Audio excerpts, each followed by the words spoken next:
Hi, this is Paul Vizard reporting for QTV News Key West. I'm here with David Brakebill, and we're going to talk a little bit about the Smart Ride that's coming up in November. David, tell us a little bit about the Smart Ride and how it started, what the benefits are associated with it. I know it's for charity, obviously. Right. The Smart Ride actually last year started as something else called Bike It and Bear It for AIDS.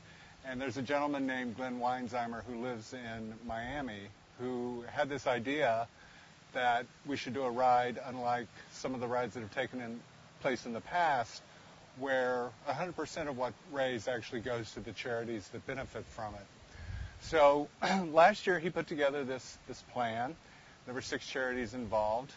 This year there are 5 charities involved throughout the state of Florida, and Smart Ride stands for Southernmost AIDS Ride 2. Since Key West is known as the southernmost city in the continental U.S., he thought that was appropriate.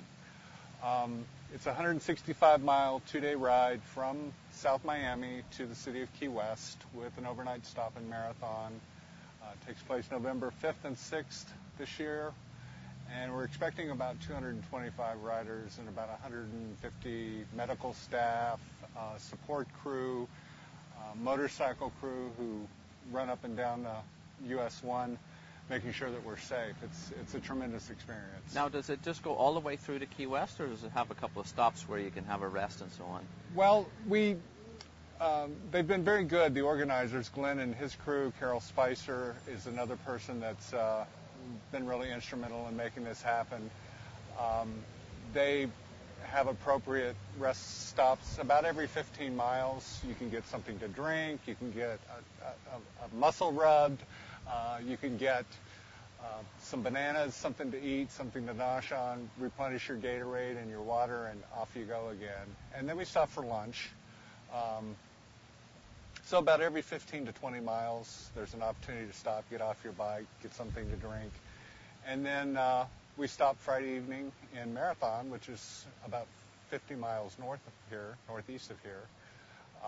Spend the night there in a hotel, no camping, and have catered dinner and catered breakfast Saturday morning, and then we hit the road again Saturday morning and right into Key West. So it obviously doesn't sound like a race of any kind. No, it's not a race. It's really meant for all levels of people. We have anything from people that have done the Chicago to Lake Geneva ride, the California AIDS ride, 450-mile things, and some serious bicyclists.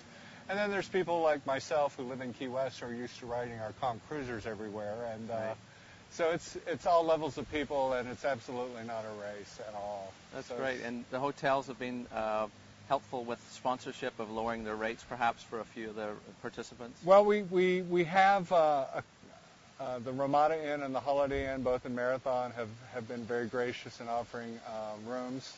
And also here in Key West, the Hampton Inn and the Atlantic Shores Resort, which is one of the better-known gay resorts here in town. That's great. They've been really super with that. That's awesome. Thanks a lot. And how can we get a hold of how to sign up if it's not too late? And is there a website? Yeah, the best way is to go to www.thesmartride.org. There's information there about the ride. You can contact the organizers, and certainly it's not too late. There's a minimum of $1,200 to ride the ride, so it's if you can raise that much money in that short a time, it'll work great. But it's available. It's there. There's a toll-free number on there as well that you can call for additional information. Great. And AIDS Help is one of the organizations that is benefiting from the ride. Tell us a little bit about that. I believe you're on the board of AIDS Help also here in Monroe County, Key West area. Right. Actually, AIDS Help Incorporated serves the entire Florida Keys from Key Largo to Key West. We have about 350 clients who receive food assistance, rental assistance, medical assistance, mental health assistance through them.